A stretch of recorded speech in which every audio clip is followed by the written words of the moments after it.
JK temui Presiden Prabowo, bahas peningkatan energi hingga perdamaian.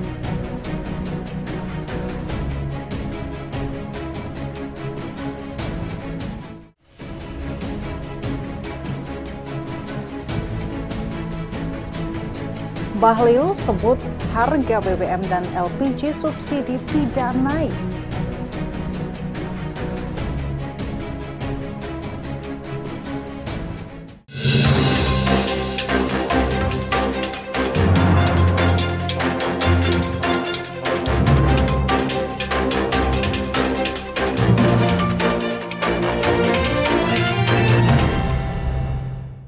Halo Mitra TA TV, beragam peristiwa yang terjadi di berbagai daerah di tanah air akan kami hadirkan dalam TA Petang kali ini, yang merupakan kerjasama TA TV bersama kantor Berita Antara, edisi Jumat 12 Juni 2026 bersama saya Rizka Ardina. Kita masuk ke berita pertama.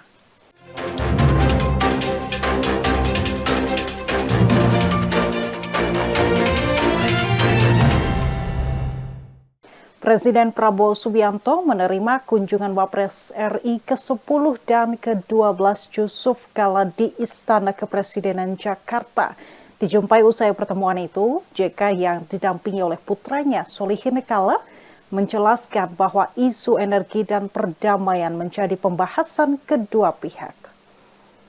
Presiden Prabowo Subianto menerima Wakil Presiden ke-10 dan ke-12 RI Yusuf Kala di Istana Kepresidenan Jakarta Kamis 11 Juni. Dalam keterangan tertulis yang dirilis oleh Sekretariat Presiden, Sekretaris Kabinet Teddy Indrawijaya menyebutkan sebelumnya pihak Yusuf Kala sempat menyampaikan permintaan waktu untuk bertemu dengan Presiden Prabowo. Dijumpai usai pertemuan tersebut, sekitar pukul 15.25 WIB, Yusuf Kala mengungkap diskusinya dengan Presiden Prabowo Subianto, yang juga diikuti bersama putranya Solihin Yusuf Kala, membahas peningkatan kemampuan energi Indonesia. Pertemuan itu juga membahas pembangunan energi nasional, khususnya energi hijau, untuk menjadi bagian dari pembangunan nasional dan mendukung pertumbuhan ekonomi. Untuk meningkatkan kemampuan energi di Indonesia yang kita kenal itu swasembada energi. Kita siap kita sudah membangun 1.500 mega PLTA. Ini kita siap membangun lagi 2.000 mega, termasuk juga PLTG. Jadi karena kita melihat bahwa untuk pertumbuhan ke negara 5-6%, 8-8%, itu butuh energi luar biasa banyaknya. Selain soal energi, JK menerangkan bahwa ia sempat membahas perdamaian dan kondisi geopolitik di sejumlah negara bersama Presiden Prabowo, seperti di Thailand, Afghanistan, dan Pakistan. Dari Jakarta, Arya Sindiara, Irfan Syah Nasution, Kantor Berita Antara, mewartakan. Pemerintah dan Komisi 11 DPR RI menyepakati kerangka ekonomi makro serta pokok-pokok kebijakan fiskal dalam RAPBN 2027. Kesepakatan tersebut mencakup berbagai target ekonomi utama, mulai dari penerimaan negara hingga pertumbuhan ekonomi nasional. Langkah ini menjadi dasar penyusunan anggaran negara untuk mendukung agenda pembangunan dan pertumbuhan ekonomi ke depan. Pemerintah dan Komisi 11 DPR RI menyepakati kerangka ekonomi makro dan pokok-pokok kebijakan fiskal tahun 2027 dalam pembahasan RAPBN 2027. Salah satu target yang disepakati adalah rasio penerimaan negara terhadap produk domestik bruto atau PDB di kisaran 12,01% hingga 12,4%. Menteri Keuangan Purbaya Yudi Sadewa menyampaikan hal tersebut dalam rapat kerja bersama Komisi 11 DPR RI di Kompleks Parlemen Senayan, Jakarta, Kamis 11 Juni.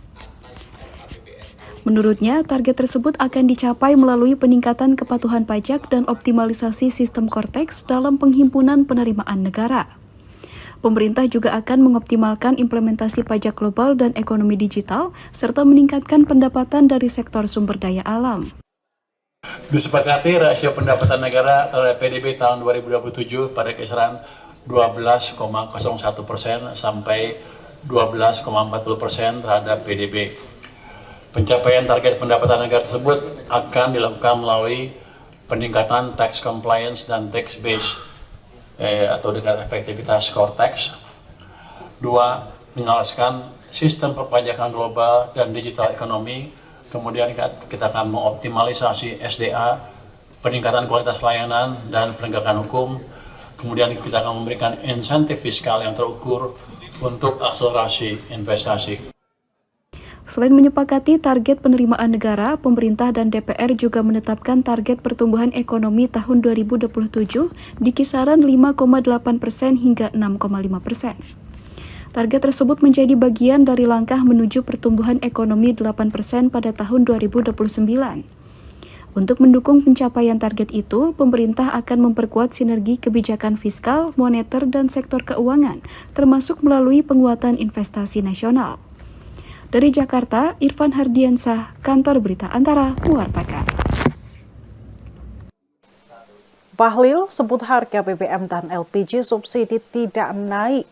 Informasinya hadir sesaat lagi, usai jeda berikut tetap bersama kami.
Ya, terima kasih Anda masih bersama TA Petang Mitra TA TV. Pemerintah memastikan harga BBM subsidi dan LPG subsidi tetap tidak berubah meski penyesuaian harga pada BBM non subsidi terjadi. Menteri ESDM Bahlil Lahadalia menjelaskan kebijakan tersebut diambil untuk menjaga daya beli masyarakat di tengah tantangan ekonomi global dan dinamika harga energi dunia. Pemerintah memastikan tidak ada perubahan terhadap harga bahan bakar minyak bersubsidi maupun LPG bersubsidi di tengah respons masyarakat atas peningkatan harga BBM non-subsidi. Hal tersebut disampaikan Menteri Energi dan Sumber Daya Mineral Bahlil Lahadalia saat dijumpai usai rapat terbatas yang dipimpin Presiden Prabowo Subianto di Istana Kepresidenan Jakarta Kamis 11 Juni. Menurut Bahlil, kebijakan itu diambil juga menjaga daya beli masyarakat di tengah tantangan ekonomi global. Ia menegaskan bahwa perubahan harga terhadap BBM non-subsidi menyesuaikan dengan harga pasar yang ada. Tentunya perhitungan harga dilakukan secara bijak oleh para pelaku usaha, baik Pertamina maupun swasta lainnya. Namun ia memastikan pemerintah mengupayakan untuk tetap menjaga daya beli masyarakat. Pemerintah lagi sedang menggodok hal-hal yang terkait dengan menjaga daya beli masyarakat. Makanya kita untuk menjaga daya beli masyarakat, terutama kepada BBM subsidi sama sekali tidak kita naikkan. Sementara yang lainnya dilakukan penyesuaian. Nanti kita cek nanti dengan teman-teman pelaku usaha baik dengan termasuk Pertamina.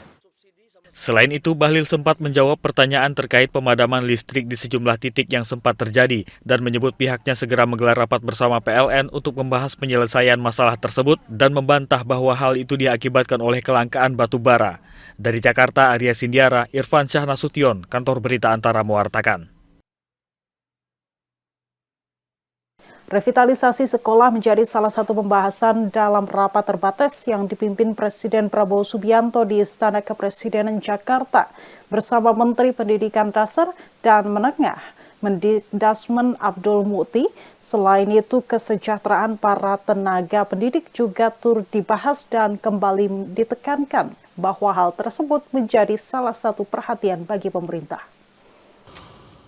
Menteri Pendidikan Dasar dan Menengah Abdul Mukti melaporkan sejumlah hal kepada Presiden Prabowo Subianto dalam rapat terbatas di Istana Kepresidenan Jakarta Kamis 11 Juni.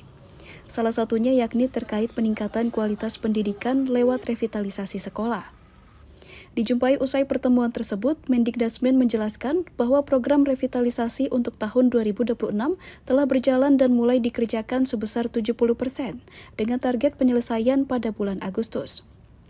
Diharapkan revitalisasi terhadap total 11.744 sekolah dapat rampung pada bulan Juli dan Agustus tahun ini, sehingga dapat diresmikan dan digunakan untuk memulai tahun ajaran 2026-2027.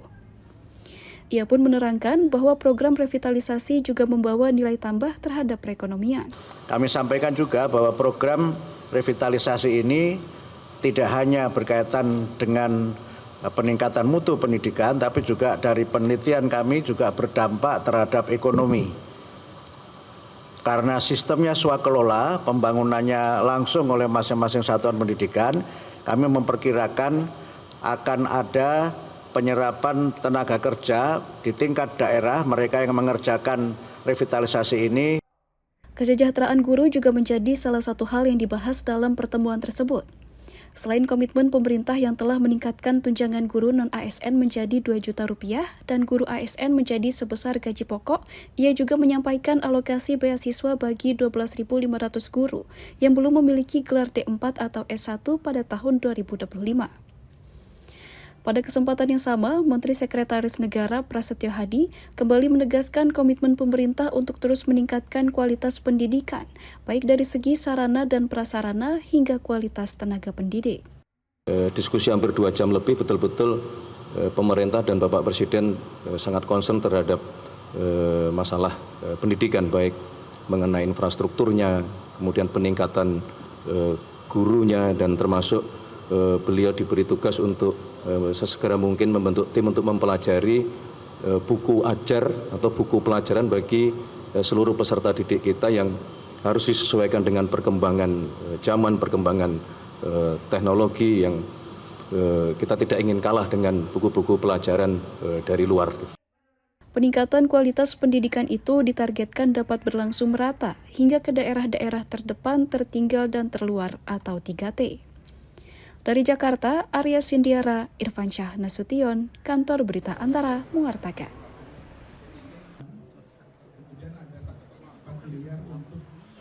KDKMP minta Agrinas lengkapi stok barang di seluruh gerai koperasi. Informasinya hadir sesaat lagi usai jeda berikut. Tetap bersama TA Petang.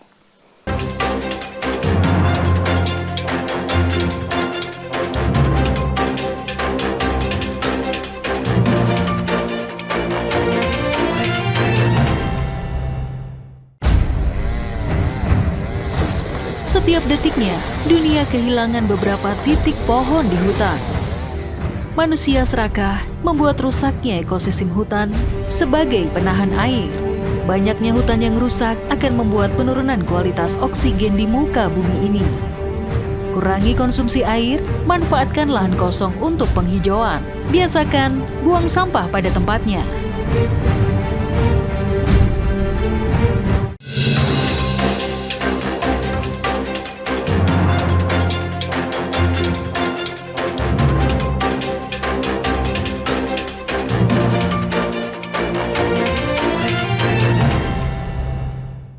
Ya, terima kasih Anda masih bersama TA Petang. Mitra TA TV, Inspektur Jenderal TNI Laksamana Madya TNI Hersan meminta PT Agrinas Pangan Nusantara segera melengkapi ketersediaan bahan di seluruh gerai koperasi Desa Kelurahan Merah Putih saat meninjau KDKMP Desa Wates, Kota Magelang, Jawa Tengah.